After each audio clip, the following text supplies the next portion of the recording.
After more than 40 years, Britain has voted to end its membership of the European Union.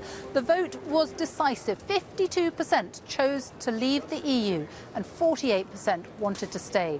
David Cameron has announced that he is to step down as Prime Minister, and he is currently at Buckingham Palace for an audience with the Queen.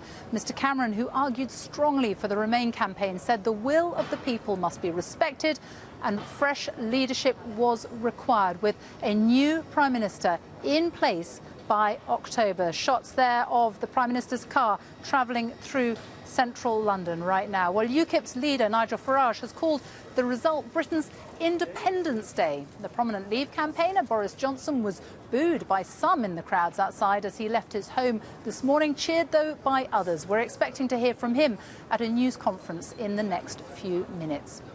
Well, the final result shows that Leave secured its victory by a margin of more than 1 million votes. In total, 17.4 million people voted for the UK to leave the EU. That compares with the 16.1 million voters who backed Remain. More than 72% of eligible voters took part, a high turnout. In England, more than 15 million people voted for the UK to leave the European Union. 13.2 million people backed Remain. In Scotland, every voting area came out in favour of Remain. 62% of Scottish voters backed Remain, with 38% backing a Leave vote. In Wales, Leave won over 52% of the vote and secured the most votes in all but 5 of the 22 counting areas. In Northern Ireland, the only part of the UK that shares a border with the European Union, voters backed Remain, with 55% of voters choosing to remain in the EU, with 45% voting to leave it. Well, that is how the results across the UK look this morning. We will, of course, continue to discuss in great detail what it all is going to mean for you, what it will mean for the United Kingdom and also for the European Union. But first, our political correspondent, Carol Walker, has this report on the dramatic events so far.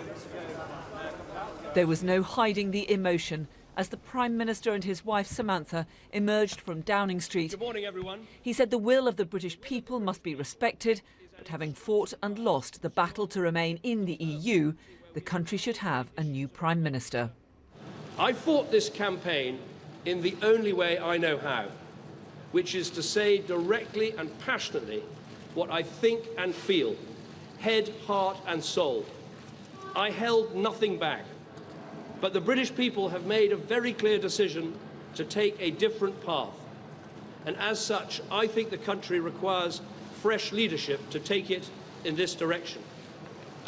I will do everything I can as Prime Minister to steady the ship over the coming weeks and months. But I do not think it would be right for me to try to be the captain that steers our country to its next destination.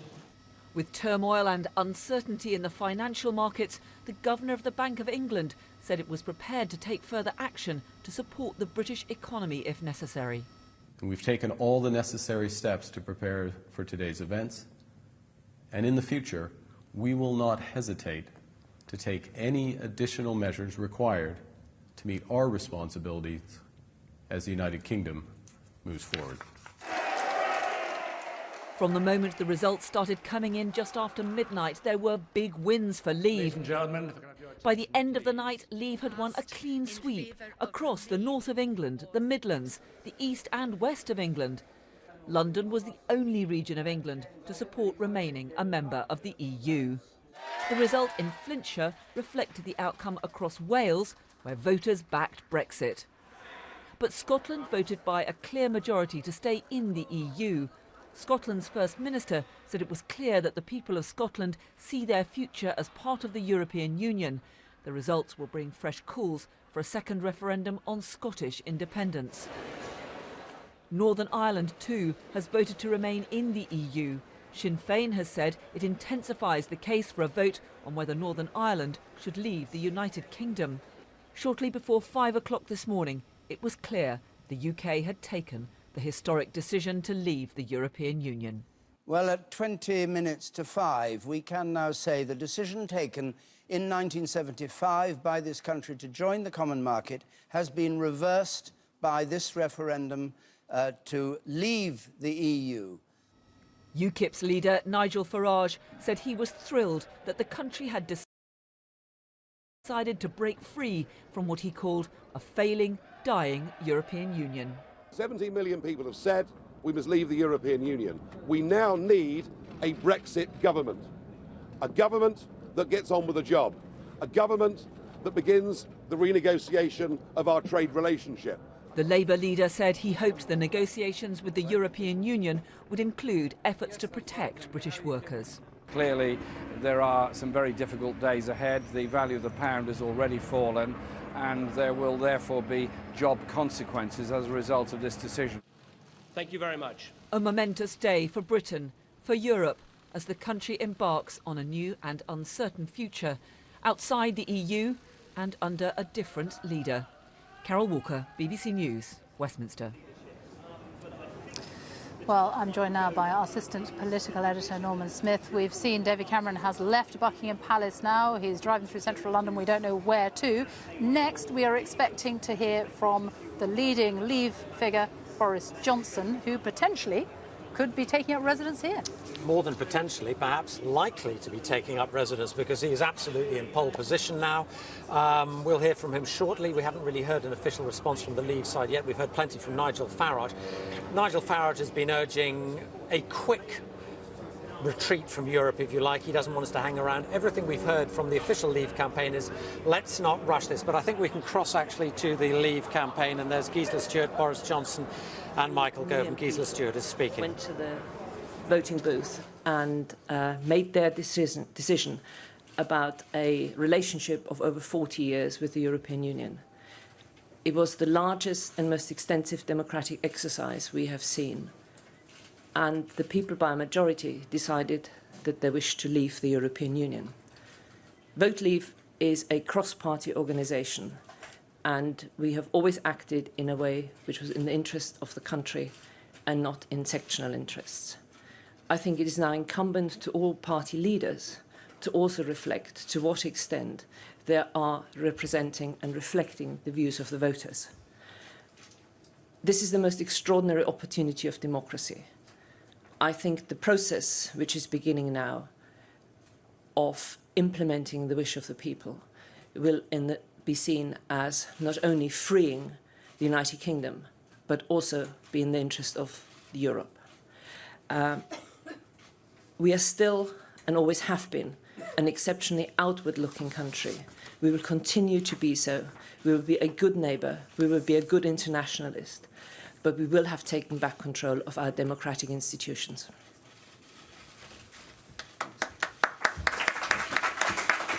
Thank you very much, Gisela. And I want to begin this morning by paying tribute to David Cameron, who has spoken earlier from Downing Street. And I know I speak for Michael in saying how sad I am that he has decided to step down, but obviously I respect that decision. I've known David Cameron for a very long time, and I believe he's been one of the most extraordinary politicians of our age.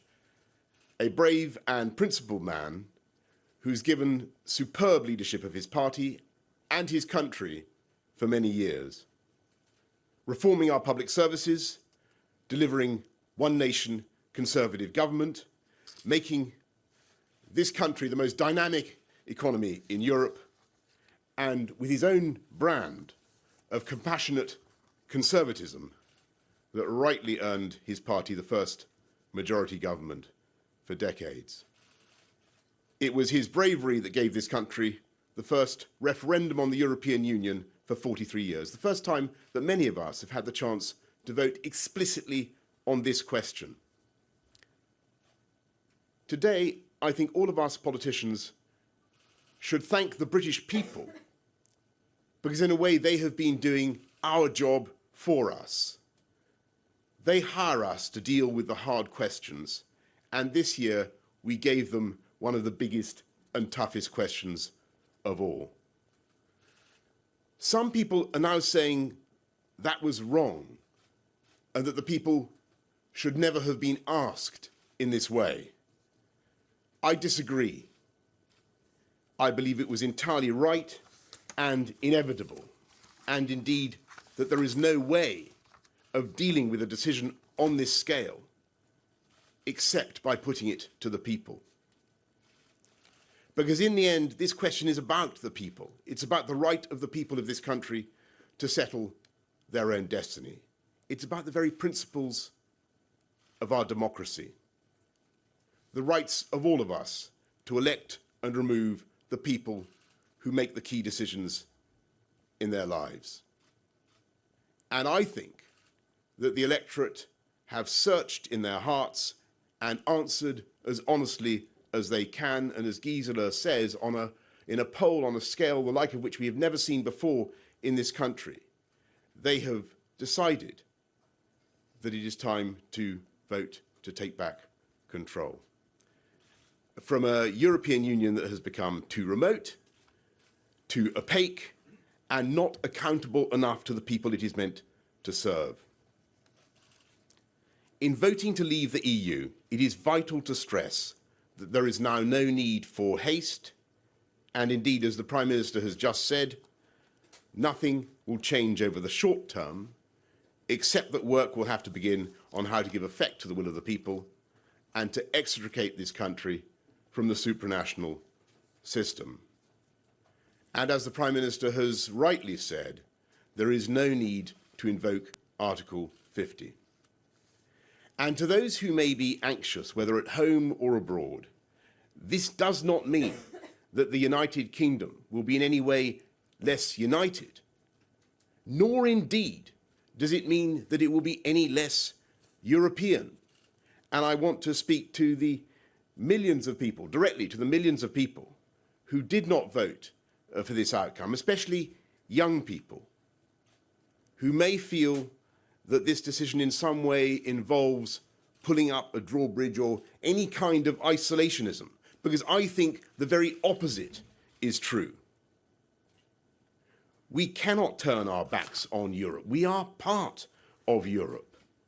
Our children and our grandchildren will continue to have a wonderful future as Europeans travelling to the continent, understanding the languages and cultures that make up our common European civilization, continuing to interact with the peoples of other countries in a way that is open and friendly and outward-looking. And I want to reassure everybody that, in my view, as a result of this, Britain will continue to be a great European power, leading discussions on foreign policy and defence and intelligence sharing and all the work that currently goes on to make our world safer. But there is simply no need in the 21st century to be part of a federal system of government based in Brussels that is imitated nowhere else on earth. It was a noble idea for its time. It is no longer right for this country. And it is the essence of our case that young people in this country can look forward to a more secure and more prosperous future if we take back the democratic control that is the foundation of our economic prosperity. I believe we now have a glorious opportunity. We can pass our laws and set our taxes entirely according to the needs of the UK economy. We can control our own borders in a way that is not discriminatory, but fair and balanced, and take the wind out of the sails of the extremists and those who would play politics with immigration. Above all, we can find our voice in the world again, a voice that is commensurate with the fifth biggest economy on earth. Powerful, liberal, humane, an extraordinary force for good in the world. And the most precious thing this country has given our continent is the idea of parliamentary democracy. This Thursday, yesterday, I believe the British people have spoken up for democracy in Britain and across Europe. And I think we can be very proud of the result. Thank you finally to everybody at Vote Leave for the extraordinary and positive campaign you have run. Thank you.